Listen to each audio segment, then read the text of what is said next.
All right. Could you state your name for us, please? Oh, Henry David Sipila, known as Hank. That's it. Could you spell your last name, please? It's Sipila. Thank you. Sipila. That's the Finnish name, by the way. How it's pronounced. Sipila, but I use Sipila, but you can't pronounce it the other way. All right. And when were you born? Oh, where? When? Oh, October 10th, 1931. Okay, and actually, where did you grow up? Oh, this was in Brooklyn, in the Sunset Park area in Brooklyn. My parents both came from Finland. I was first born here. And my father was a second engineer on a ship, and my mother came otherwise with her parents. And they met over there and got married, and I was born in Brooklyn and stayed there until we came out here to Rocky Point in 49. I've been there since 49. Could you tell us a bit about your family growing up? Did you have siblings? No, I don't have any brothers or sisters, unfortunately. None of them. But I remember Brooklyn, I left there, I was 8 or 9, I guess. But I do remember a lot of it, you know. It was a nice place, it was a nice neighborhood. It's not the same anymore, I know. I've been a little bit changed. And it was a nice place to grow up, and we had a great time there. And then from there, I forgot, we went to Jamaica. So we lived there for a few years before coming out here. And this, I loved Rocky Point. This was, I call it the poor man's paradise. Because for under $100, you could buy one lot property. Now one lot you're allowed to build. Imagine this, 20 feet wide by 100 feet. So who couldn't afford that? And the way it worked was you went into the real estate office and you gave them $10 down, and they said, okay, you pay it off by the month. When it's paid, you get a deed, you're in split. No lawyers, nothing involved. But my grandfather bought the first piece of my property. And that's how he worked it, on a whim. Like, here's $10, let's go. And a lot of people, they bought, the end of the Second War, they bought the Army surplus tents. So they paid $100 for property, maybe another $50 for a tent. You had a summer place. So did you graduate high school here in Rocky Point? Yeah, I went to last year at Port Jeff High School. Oh, right. Yeah. The other 3 years was in John Adams in Queens. And unfortunately, I just went to a funeral of, you're not from around here, no? Yeah. All right. Mr. Whitsaw, he was one of my classmates. I just went to the funeral a few days ago. But what was so great about him, he was a 50-year member of the fire department, Wailing River, and he was also a school teacher at Rocky Point, and he was also a barber at Rocky Point. Real man of the community. He was, yeah, and unfortunately he passed away. Sorry. Anyway. So then, did you enlist in the military? No, I was drafted. You were drafted. And when was that? Yeah, the latter part of 52. 52. Do you remember your first days in service? Oh, yes. I remember the crying and the anguish and the boo-hoo-hooing at night, really. That was terrible. It was, a lot of the fellas, they've never been away from home at all, ever. And it's a tough thing. All of a sudden you find yourself, you're in the barracks with a whole bunch of people you don't know. And you're going in showers with a bunch of people you don't know. And you're eating with them, doing this, that, and the other thing. And then it's 5 o'clock in the morning, they're waking you up. How terrible that is. But anyway, it takes a while to get used to the fact that you're in the military, But that changes pretty fast. So I went to Aberdeen Proving Grounds. In other words, they give you a bad recession when you go to service. Some go into infantry, some go here, some go there. And that's where they have the Proving Grounds is ordnance. So I went into ordnance, and I had a big list. Small arms repair. Don't ask why. I never had a gun. Small arms repair. So I chose that because I thought it was interesting for some reason. And then I got finished with that school. And I said, geez, I think I'd like to be an officer. I think I'll apply for that. So I did. I applied for it. And I got accepted with the interviews and everything. I just got to wait to start my training. When I was called in for an interview, and I said, well, this is Army Intelligence. Mm-hmm. So they called me in for that. They said, you qualify if you get security clearance. Would you like that? But the only trouble is, as soon as you get finished school, you're going directly to Korea the following week. Because what we have fellas over there that have been there for a long set of time, they have to go home. Mm-hmm. So, oh, by the way, I was just married for 10 days. Oh, wow. Well, left. Talk about me. Good. I'm still married to the same woman. Very nice. Yeah. 5 children, by the way. Anyway. So, did you know anything about Korea before? No, not a darn thing. Nothing No. from school or, no? No, I never, well, I heard of it, but I mean, I know a darn thing about Korea, no. But that's what, I don't have that video, not this one, but you couldn't play it anyway. It's a video that they gave us when we left, and it's very good at saying, you guys, all of a sudden, most of you were drafted, and you're coming into a world or a place you never heard of. It's so true. You never heard of a place, you didn't know where it was, you didn't know what it was about, but you were going. And another thing, what helps with the draft, the head of, the principal of our school was head of the draft board. So guess what? All of the boys in the class, everybody was drafted. Wow. Because that's how he fulfilled his quota. But, So did any of your friends stay together? Did you stay with any of your friends throughout? no, No. no. Scattered. It's scattered. Even the ones I went to ordnance school with, the intelligence school, as soon as we got there, we all split up to different places. So we knew people right away, you know. But they were all great, nice people, you know. I liked the job very much. I could talk about that, but some of it's still classified, by the way. Interesting. No, it is. Okay. You know, Yeah. they're very strict on. You hear now about classified, unclassified. No, it's really a serious thing, because some of the methods that they use, you don't talk about at all, ever, never, or else, you know, not good for you. So But, then, was it later in 1952 that you arrived in Korea?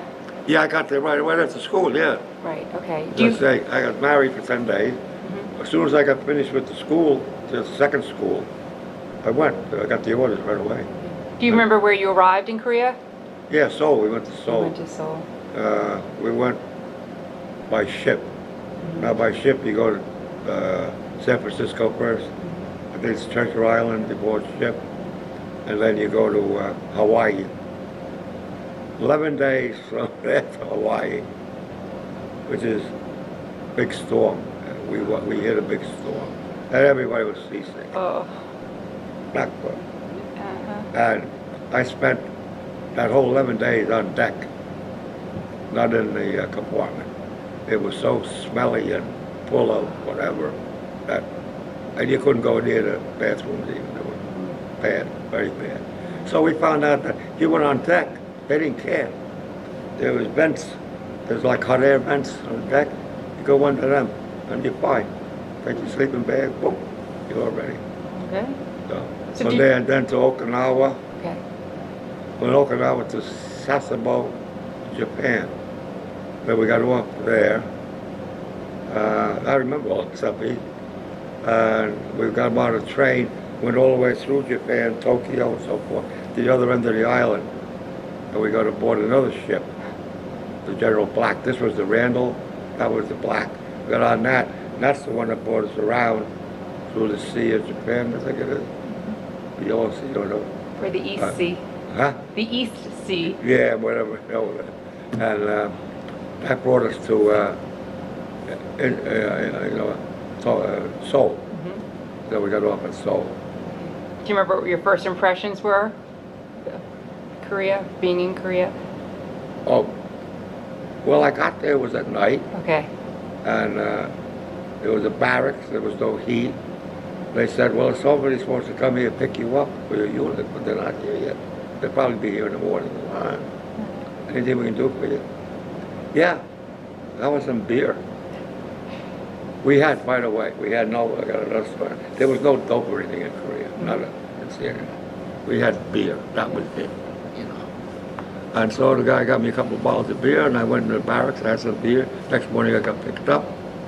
And this, I have to say, it was a captain, he was going to be my commanding officer, and said that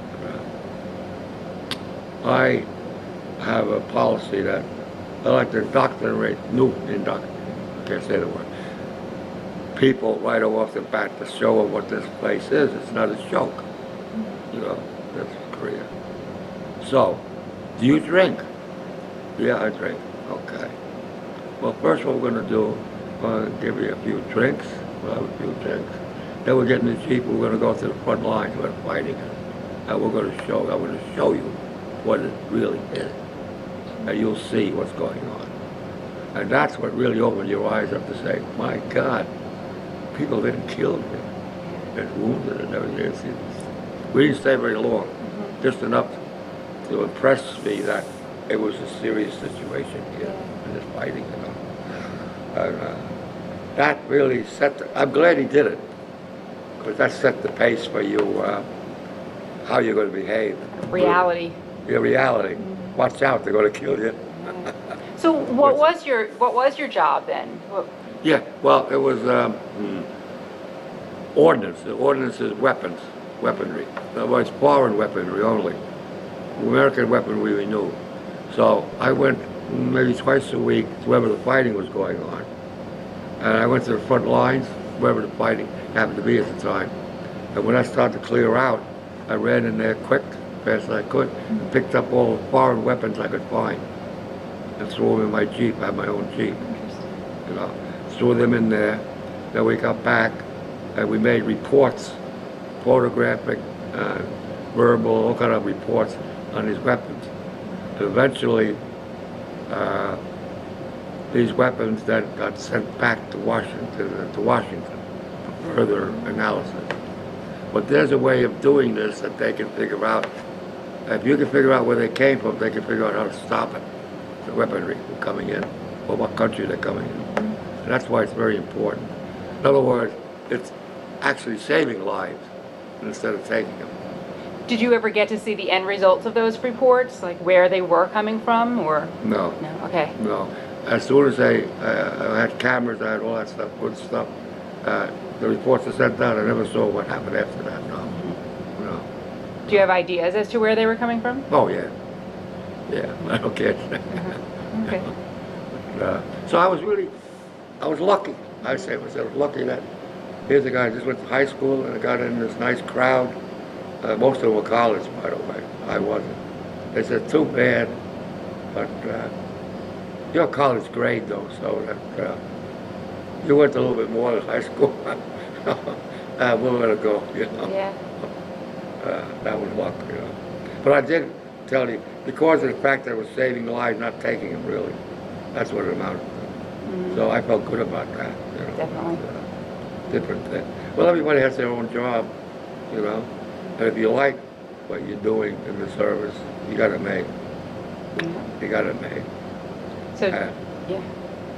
And one thing I learned right off the bat, volunteer. Sounds crazy, right? I found out right off the bat. If you don't volunteer, you get the job that's here. You volunteer, you get the job that's over here. Hey. But when I went in, and where did I go first? Dix, I guess, Fort Dix or something. The commanding officer said, are there any carpenters in this group? I said, I was a carpenter. All right. I need a bulletin board for the company over here, and I would like to have the best one in the whole division, all that stuff, blah, blah, blah, blah. Could you do that for me? I'll do that, okay. I did, and it was the best. He won an award on it for being, and guess what? Every weekend I got a pass, and I got to ride with him in his car to New York City. And from there I was on my own, you know. Okay. And then at the end of the 3-day thing, I would meet him at a certain corner in the city, and I got to ride back to. So I say, gee, volunteering thing, Pays to step up. it pays. I enjoy what I did. I'm glad that he liked it, and it worked out for everybody. You know, it was nice. So after that, we always I volunteered for everything. Really? Oh, I did. Somebody said, "Oh, it's brown note and all that kind of stuff. Why are you doing that?" I said, "Well, board ship. They also ask for volunteers right away. Okay, you're going to work in the officers' mess, which is not a bad job. Better food. Why? Because you get to eat what they eat. The rest of the guys, the bathrooms are over there. You know what I mean? That's how it works. So I'm glad that's when we finally got all together with my buddies. I got pictures up finally. And you got good food and everything. And as long as you behave yourself, they let you alone. You just did your job, and that was it. And that was nice. So that now, was me. how long were you actually in Korea? We get back to Korea. Oh, yes. Go back to Korea until it ended. Oh, really? Almost 8 months, something like that. Okay. Then the troops came in, Right. the armistice. Now- It's still in effect, more or less, I guess. I just was reading about it. Wow, I don't know. I'm not going. Were you able to write a lot of letters home Yeah, when you were there? Yeah. To your new wife and your yeah, family? yeah. I did. Well, that was strange. Like, we were going to get married anyway, going to this point. But then somebody said, why don't you get married now? Because then she'll get an allotment. You'll get money. And I never thought of that. How do I know, right? And I said, all right. That's a very good idea. So we got married actually at Aberdeen Proving Grounds on the base of the Catholic church, you know, over there. Because it was easier than me trying to go to her parish in New York City and so forth and so on. It made it, you know, easier, faster. So that's what we did. And then she stayed at home with her parents, and that was it. And that's how it worked out until I got back. Yeah. You always figure, I'll be back. Yep. I'll be back. You got to figure that way. You can't say. Was there anything else on?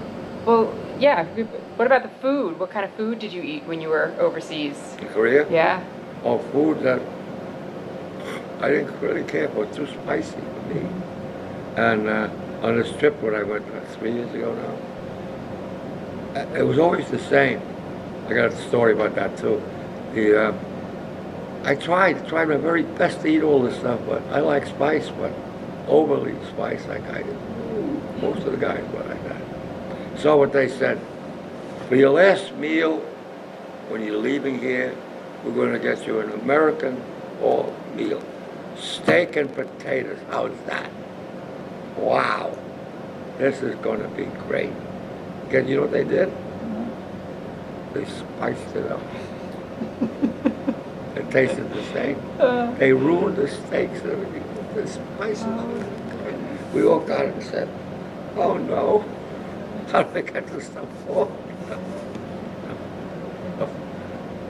Do you recall your last day of service? Or did you stay in the service after you returned from Korea? No, what happened is, unfortunately, I left it. The armistice was declared, I guess it was a week later. I come home via the Red Cross because my father was dying. He had less than 30 days to live. They have such a thing that you got less than 30 days, it's a relative, they'll let you come home, and you go back again. You get 10 days off, and then you go back to wherever you were to begin with. So my wife had arranged all that, and it was at Mater Hospital locally here, where it was. So I got the report all of a sudden. They woke me up at night and said, pack up your bag, take your clothes, you're leaving. When? Right away. Fast. Military, MATS, M-A-T, military air transport. We're going to get on a plane within an hour. Boom, boom, boom. You got it all the way. We got it all arranged for you until you get to the United States. There you get on a commercial airliner. And then we have railroad tickets even to get to Port Shep. Wow, that's arranging. Red Cross. So if anybody heard bad words about the Red Cross, no, they were great for me. They did everything. Then they gave you some cash too. few dollars. I figure it wasn't $50 to tide you over, because you know you didn't get paid. Right. So that's what happened there. But unfortunately, when my father passed away, and but then I went back. I went back and I rented a house in New Egypt, near Fort Dix, I guess it was. I forget. And what happened? I rented the place, and then I was in there a week, and they said, "Hold it, you're going home. You're discharged." What? Well, they got a new rule now, because it doesn't make any sense to send you back to Korea, because by the time you got there, you'd have to come back, and keeping you here to train you for something else doesn't make any sense either, because by the time you get trained for something else, you'll have to leave. So go home now. So that's how they had the new regulation now. Okay. And so what did you do in the days and weeks following your release from the service? What career field did you get involved in? Well, I got back into carpenter work right away. Okay. Yeah. No, my father was a carpenter, my grandfather, and that's what I actually was. So I got back into that and started a small company, me and another fella, from Rocky Point here. Sound construction. Sound. Yeah. So now you have traveled back to Korea since, yes? Yeah, that's 3 years ago now, was it? I guess. Could you talk about those experiences at all? Yeah. I didn't know really what to expect, to tell you the truth, because I was chosen at the last minute. I was lucky. I joined the Korean veterans, and they had one opening. First of all, I started out, they said, "There's no opening, you got to buy your own ticket." Well, it was discount and everything, so I was going to go anyway, so blah, blah, blah. Then I said, "Gee, one guy dropped out that asked for your money back, because you can go free now." So great, right? So I did that, and I traveled with them then, of course, which was, in a way, wasn't as good as being by yourself, but it was limited. You had to go exactly with that group every day, as I said earlier. When I went there, I didn't recognize one thing. And so, now, of course, that was kind of a bombed out place where I was there, and it was derelict, and it was full of shacks and stuff. Now, all new buildings, brand new subway, which with our subway's a shame, I have to tell you. And the buildings, the hotel was great. The service was good, the rooms, everything they had there. Then we found out that the good thing was there was McDonald's and some of those in the basement. We found out fast. So the McDonald's and whatever, there was a couple chains in there anyway. I went to McDonald's anyway. That's where I went to eat it. So I like that better. And when you were there, I mean, you noticed all the growth, and then you also in turn had the appreciation showered on you, right? I mean, because of the efforts of you and others. Yeah, because I started feeling kind of funny in a way, because everywhere you went, in a hotel or elevators or anywhere, they would stop and they would be kind of bowing to you and everything. "Thank you, thank you, thank you." I said, "Please, I'm only one guy. What I did, I was fine. And I did what I could, that's all." And they say, "We would have none of this if it wasn't for you in the United States. None of this we would have. We have to give you all the credit. We made a promise that if you got out of this war, settled it, we would keep our end of the bargain. And we've kept our end of the bargain," which they did. They rebuilt it some. Good, very good. That's why I didn't recognize anything. Everything was brand new. Subway, everything. The only thing I did recognize, one building, I think that was the railroad station, but that was just kind of, it was antique or something. They kept it, they didn't tear it down. But I was really, I was desperately looking for places.